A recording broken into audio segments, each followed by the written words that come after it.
The Galactic Empire's High Council chamber was an imposing sight, a massive oval hall illuminated by the cold, bluish glow of floating light orbs.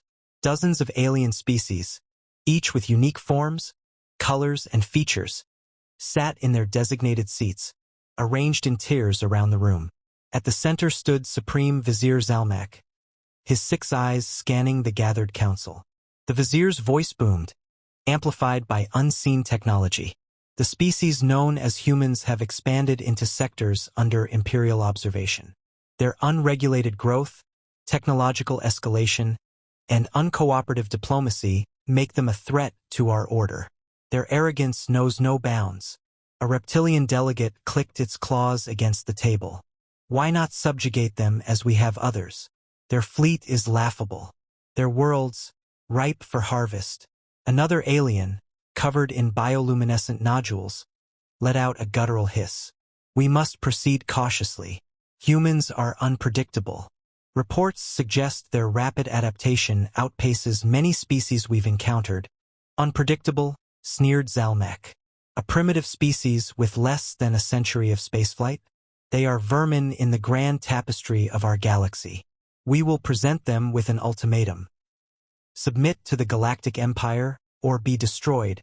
The council murmured in agreement, though not all seemed convinced. Zalmak, assured of his authority, ordered the ambassadorial fleet to prepare. If the humans refused, he would enjoy watching their destruction. Earth Orbit, United Earth Government Council meeting. On the shimmering blue orb of Earth, the United Earth Government, UEG, convened in orbit aboard the massive Olympus station. Built as a symbol of unity after decades of geopolitical strife, the station now served as humanity's nerve center for interstellar diplomacy. Inside the station's central chamber, a massive holographic screen projected the alien ambassador, a towering figure draped in dark robes, its featureless face adorned with glowing lines that pulsed as it spoke. You have been deemed an anomaly, the alien declared, its voice calm but condescending. The Galactic Empire offers you a choice. Submit as a client species, paying tribute and following our laws, or face annihilation. You have 1 standard month to decide. The room fell silent. World leaders, military generals, and scientific advisors exchanged uneasy glances. President Maria Solano, a sharp-eyed woman known for her calm under pressure, rose from her seat. "We will consider your offer," she said diplomatically. The ambassador's glowing lines flared briefly. "See that you do. Resistance is futile." With that, the hologram vanished, leaving the room in tense silence. "Futile," muttered Admiral Richard Graves, slamming his fist onto the table. "Who do they think we are? Barbarians?" Dr. Julian Harlow, the UEG's leading astrophysicist, adjusted his glasses. "To them, we might as well be. But they're wrong to underestimate us." President Solano turned to the gathered leaders. "This is not a decision we can take lightly. If we submit, humanity survives, but as slaves, a shadow of what we are. If we fight," she let the words hang. Admiral Graves leaned forward. "If we fight, we have a chance. I won't lie, our fleet is outgunned. Our technology is behind theirs. But if there's one thing we've proven time and again, it's that humanity thrives when pushed against the wall." "How do we fight an empire spanning hundreds of systems?" asked Prime Minister Leclerc of France. "Their resources are limitless. Their fleets dwarf ours." Dr. Harlow spoke up. "Our advantage isn't numbers or resources. It's ingenuity. We don't follow their rules, and we don't fight their wars the way they expect." Solano looked around the room. "If we fight together. No half measures, no divisions. Every nation, every colony, every human contributes." After a tense pause, the leaders unanimously agreed. Humanity would not bow. Preparing for war. Within days, Earth's shipyards became hives of activity. Massive mining vessels were stripped down and rebuilt into makeshift battleships. Factories churned out missiles, railguns, and experimental weaponry around the clock. Scientists like Dr. Harlow worked tirelessly, developing cutting-edge technologies from warp disruptors to autonomous drones. Across Earth, the mood was somber but resolute. Civilians volunteered in droves, some joining the military, others working in factories or logistical support. Propaganda posters adorned every corner, carrying slogans like, "Together we stand," and "Fight for the future." Captain Alyssa Kerrigan, newly appointed to lead Earth's first combat fleet, stood aboard the UEG flagship Resolute. She watched as her crew, a mix of seasoned officers and fresh recruits, worked to retrofit the aging ship into a vessel capable of standing against the Empire's might. Kerrigan's second-in-command, Lieutenant Darius Chun, approached her. "Reports from the colonies, ma'am. Evacuations are underway, and the defense grids are operational." Kerrigan nodded. "Good. If the Empire attacks our outer settlements first, we need to make them pay for every inch." Chun hesitated. "Do you think we can win?" Kerrigan's eyes hardened. "Winning isn't just about firepower, Lieutenant. It's about determination. If we make this war too costly for them, they'll think twice about coming back." The Empire's response.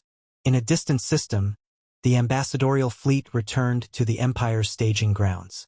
Commander Zaltor, a rising star in the Empire's navy, reviewed the humans' response with disdain. "They did not submit?" Zaltor asked, his mandibles clicking in amusement. "No, Commander," replied one of his aides. "They seem to be preparing for war." "War?" Zaltor laughed, a deep, guttural sound. "Against us? How quaint. Assemble a task force. We'll show these primitives the price of defiance." He turned to a holographic map of Earth sector. "Begin with their outer colonies. Destroy their infrastructure. Let them know resistance is futile." The calm before the storm. Back on Earth, the month passed quickly. Captain Kerrigan's fleet was ready, though vastly outnumbered by the Empire's forces. Dr. Harlow's prototypes were untested, but they would have to suffice. As the final hours of the deadline approached, President Solano addressed humanity from Olympus Station. Her image was broadcast to every screen on Earth and its colonies. "Today, we face a challenge unlike any other in our history. An empire of unimaginable power demands our surrender. They see us as weak, as insignificant, but they do not know what it means to be human." She paused, her voice firm. "We are not weak. We are not insignificant. And we will not bow. Together we will fight. Together we will endure. Together we will show them who we are." As cheers erupted across Earth, the first Imperial fleet emerged from hyperspace near a distant mining colony. Humanity's war for survival had begun. The Imperial Task Force arrived in the orbit of Alpha Centauri II, humanity's closest and most vital mining colony. The fleet consisted of 10 warships, sleek, dark behemoths bristling with weapons that gleamed menacingly in the pale light of the system's twin suns. From the surface of the colony, the sight of the enemy fleet was both awe-inspiring and terrifying. Governor Elena Tress, the colony's leader, stood in the control room of the Planetary Defense Center. She gritted her teeth as the holographic display showed the approaching fleet. "How long until they're in firing range?" 3 minutes, replied her chief tactical officer, a young man whose voice betrayed his nervousness. "Activate the defense grid," Tress commanded. "I want every missile, railgun, and turret we have ready to fire." The colony's orbital platforms, repurposed mining rigs armed with railguns and missile batteries, shifted into position. Ground-based defenses hummed to life, and the skies above the planet filled with anti-aircraft drones patrolling in tight formations. It wasn't much, but it was all they had. The Empire's advance. Aboard the flagship Dominion, Commander Zaltor observed the colony's defenses with mild amusement. "Primitive. Inefficient. This will be over quickly," he said, turning to his officers. "Deploy fighters to clear their orbital platforms," Zaltor ordered. "Then target their surface defenses. Leave no survivors." Swarms of Imperial fighters poured from the warships, their sleek, insect-like designs zipping toward the colony's defenses. As they approached, the platforms opened fire, railgun slugs and missiles streaking through the void. The first wave of fighters exploded in fiery bursts, but the remaining squadrons weaved through the defenses, returning fire. Orbital platforms erupted in brilliant flashes as they were overwhelmed, one by one. Human resistance. In the control room, Governor Tress clenched her fists. Redirect all drones to intercept those fighters. We need to buy time for the evacuation ships. Hundreds of drones swarmed upward, engaging the Imperial fighters in chaotic dogfights. The drones were small, agile, and outfitted with experimental AI targeting systems. They fought valiantly, destroying dozens of enemy craft, but the Imperial forces pressed on relentlessly. Meanwhile, on the planet's surface, massive shuttles lifted off, carrying thousands of colonists towards safety.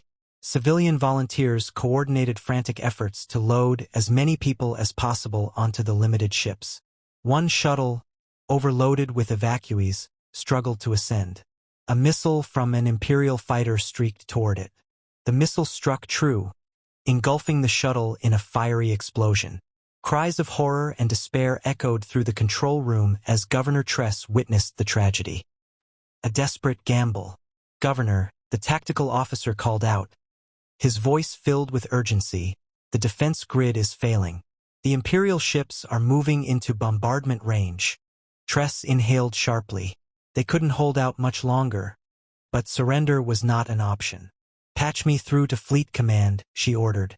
On the UEG flagship Resolute, Captain Alyssa Kerrigan's face appeared on the control room's main screen. Governor Tress, Kerrigan said. Her tone grim. We're monitoring the situation. Reinforcements are en route, but they won't reach you in time. I understand, Captain, Tress replied. Her voice steady despite the fear gripping her. We'll hold them off as long as we can. Just make sure the colony's sacrifice isn't in vain. Kerrigan's expression softened. You have my word. Tress ended the call and turned to her team. Activate the planet's core detonator. A stunned silence filled the room. The core detonator was an experimental failsafe, a device capable of triggering a controlled chain reaction in the planet's mantle. The resulting explosion would destroy everything within the system, including the Imperial fleet.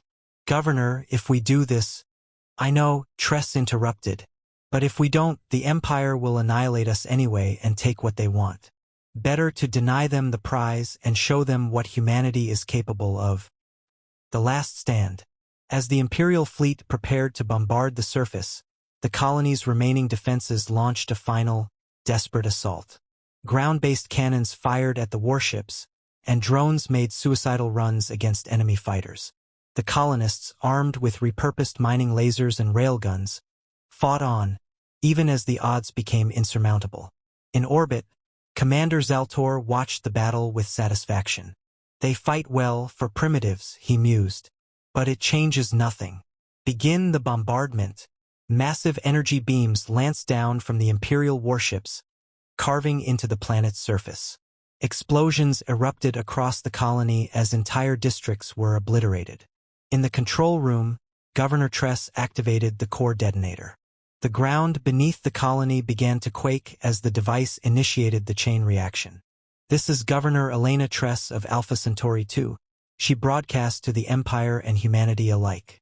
To the Galactic Empire, you think us weak, but you will learn to fear us. To my fellow humans, fight, survive, endure. Humanity will prevail. Moments later, the planet erupted in a blinding explosion. The Imperial fleet, caught in the blast radius, was obliterated. Aftermath.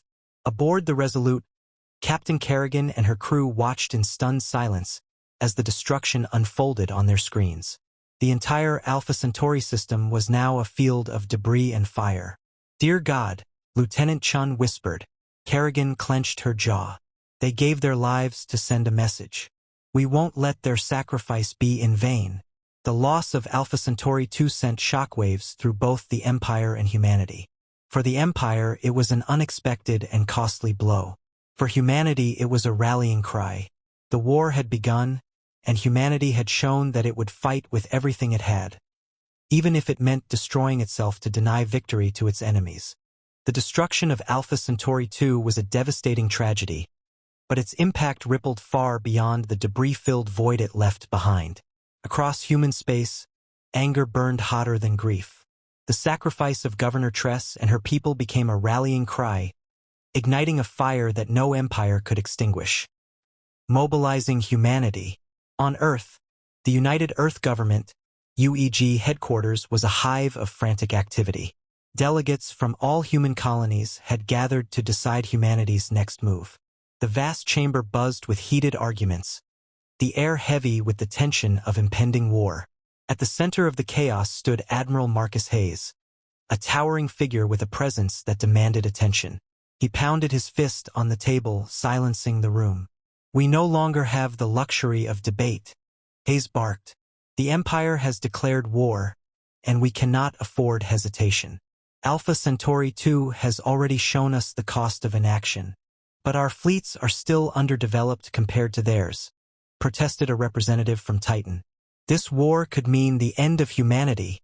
Hayes glared at the man. "It could," he said bluntly.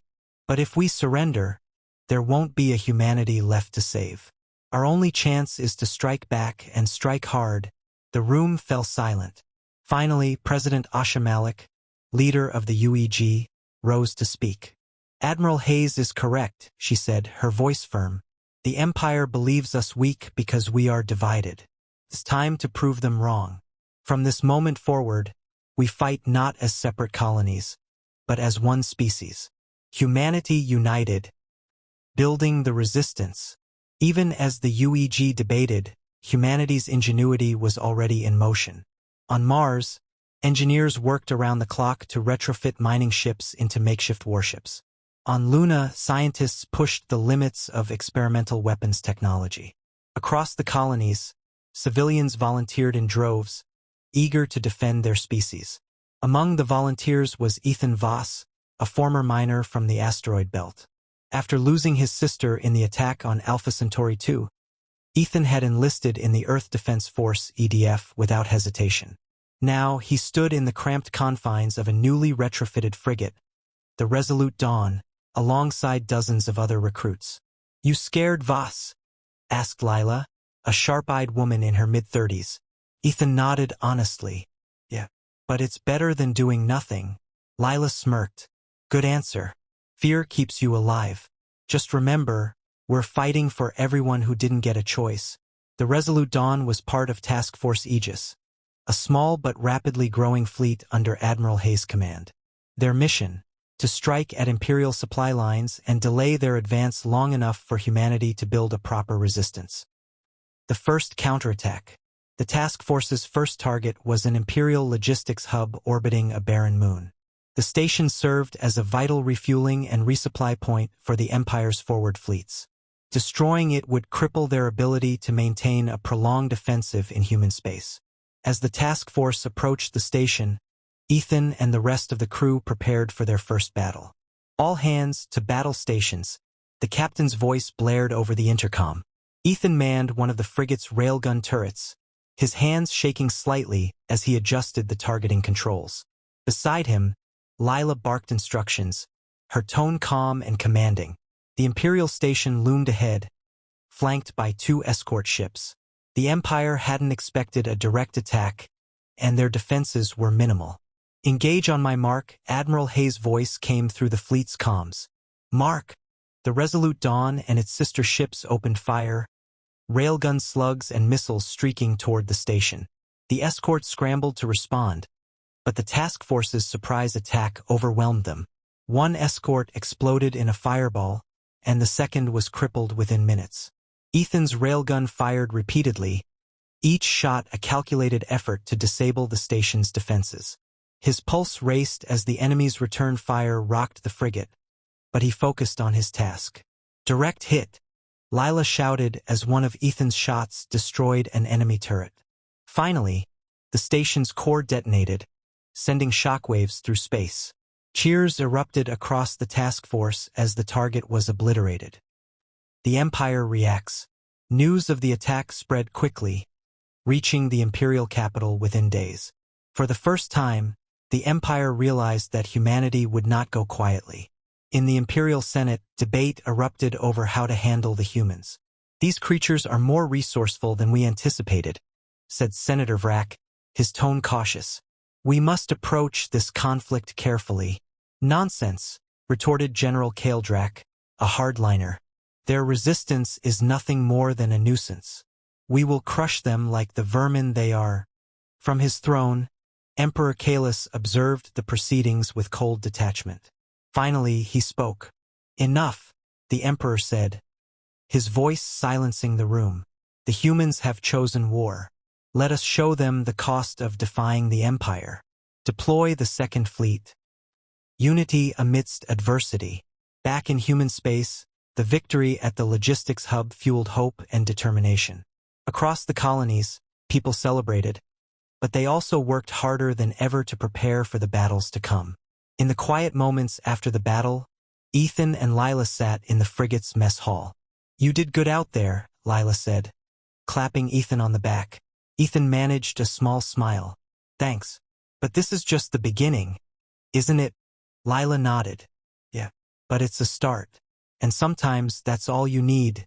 As humanity braced for the full force of the Empire's retaliation, one thing was clear. They would not go down without a fight. The spark of resistance had been lit, and it would burn brighter with every passing day. The Empire's Second Fleet was the stuff of nightmares. Massive dreadnoughts, agile cruisers, and swarms of fighters that had subdued entire civilizations. Against this juggernaut, humanity had only its determination, resourcefulness, and a desperate hope that they could hold the line. The decisive battle was set to unfold near the asteroid cluster of Epsilon Verge, a critical choke point that led directly into Earth's sector. The gathering storm. Admiral Marcus Hayes stood on the bridge of the Endeavour, the flagship of the newly formed Earth Defense Fleet. Around him, holographic displays projected the grim reality of the coming battle. Humanity's fleet was outnumbered 3-1, and the Empire's ships boasted superior firepower and armor. We'll never survive a direct engagement, said Commander Aiko Tanaka, his tactical officer. Hayes nodded. That's why we won't fight a conventional battle. If they want Earth, they'll have to come through the Verge, and we'll make them pay for every inch. The plan was simple in theory but risky in execution. The Epsilon Verge's dense asteroid fields provided natural cover and choke points, forcing the Empire's massive fleet to break formation. Humanity would use this to its advantage, employing hit-and-run tactics, minefields, and ambushes to inflict maximum damage. A desperate defense. As the Empire's fleet entered the asteroid field, they were met with a deadly silence. The asteroid cluster was eerily still, the only sounds coming from the hum of Imperial engines. Where are the humans? Growled Admiral Telkar of the Imperial Second Fleet, his mandibles clicking in frustration. They cannot hope to win by hiding. His frustration turned to alarm when the first trap was sprung. Hidden mines embedded in the asteroids detonated, sending fiery shrapnel into the Imperial vanguard. 2 cruisers were destroyed instantly, their debris scattering into the void. From the shadows of the asteroids, human ships emerged, their railguns and missile pods unleashing a deadly volley before disappearing back into cover. Focus fire. Drive them out, Telkar roared, but the Imperial fleet struggled to respond. The dense asteroid field restricted their movements, while humanity's smaller, nimbler ships danced around them like wolves attacking a lumbering beast. On board the Resolute Dawn, Ethan Voss fired the railgun with practiced precision, his shots targeting vulnerable sections of Imperial ships. Direct hit on their engine block, Lila called out. Ethan grinned, but his celebration was short-lived. The Resolute Dawn shook violently as a glancing blow from an Imperial plasma cannon struck their hull. Shields at 20%, the captain shouted. Hold the line. Turning the tide. Despite humanity's ingenuity, the battle began to take its toll. For every Imperial ship destroyed, 2 human ships were lost. Admiral Hayes knew they couldn't sustain this attrition much longer. On the bridge of the Endeavour, Hayes watched the holographic display with grim determination. Prepare the Trinity Strike, he ordered. The Trinity Strike was humanity's most ambitious weapon yet. 3 prototype energy cannons mounted on destroyers that had to align perfectly to fire. It was untested in battle and required flawless coordination. As the destroyers moved into position, Imperial ships began to close in on their location. "Admiral, we're running out of time," Commander Tanaka warned. "Then we'll buy some," Hayes said. He relayed orders for the fleet to concentrate all fire on the approaching enemy. The coordinated assault slowed the Imperial advance just enough. The 3 destroyers aligned, their energy cannons glowing with power. "Fire the Trinity strike," Hayes commanded. A blinding beam of light shot forth, slicing through the Imperial flagship. The massive dreadnought split in 2, its wreckage spiraling into the void. The shockwave rippled through the battlefield, sending the remaining Imperial ships into disarray. Cheers erupted across the human fleet, but Hayes remained stoic. "It's not over yet," he muttered. The Emperor's Gambit. In the Imperial capital, Emperor Kalis watched the battle unfold through a live feed. His cold, reptilian eyes narrowed as he observed humanity's defiance. "Impressive," he murmured, "but futile." He turned to his advisors. "Deploy the Nemesis." The Nemesis was the Empire's ultimate weapon, a planet-killer ship capable of obliterating entire worlds. Its arrival at the Epsilon Verge would signal the end of humanity. A final stand. As the Nemesis approached the battlefield, its massive silhouette dwarfed even the largest Imperial dreadnoughts. Humanity's fleet scrambled to regroup, knowing that this behemoth could end their resistance with a single shot. Admiral Hayes addressed the fleet. "We've come too far to give up now. That ship is the key to their entire campaign. If we take it down, we take away their ability to threaten Earth. Focus all firepower on the Nemesis." The human fleet launched a desperate assault. Fighters swarmed the Nemesis, targeting its weapon systems, while frigates and cruisers pounded its shields. On the resolute dawn, Ethan and Lila worked tirelessly to keep their ship in the fight. "We've got a clear shot at its reactor," Lila shouted. Ethan didn't hesitate. He fired the railgun, and the projectile struck true, creating a chain reaction that weakened the Nemesis's core. "Admiral, the Nemesis's shields are failing," Commander Tanaka reported. Hayes seized the opportunity. "All ships, concentrate fire on the core. This is our chance." In a blinding explosion, the Nemesis was destroyed. The shockwave engulfed the remaining Imperial fleet, forcing them to retreat. Victory and resolve. The battle was over, but the cost was staggering. Half of humanity's fleet had been lost, and thousands of lives were sacrificed. Yet, for the first time, the Empire had been dealt a crippling blow. On the bridge of the Endeavor, Hayes addressed his crew. "We've shown the Empire that humanity will not be conquered. But this is just the beginning. We'll fight them on every front, in every corner of the galaxy, until they learn that we are not prey. We are the storm." The crew erupted in applause, their spirits bolstered by the hard-won victory. As the human fleet regrouped, a message was sent to the Imperial capital. "If you want war, we'll give you war.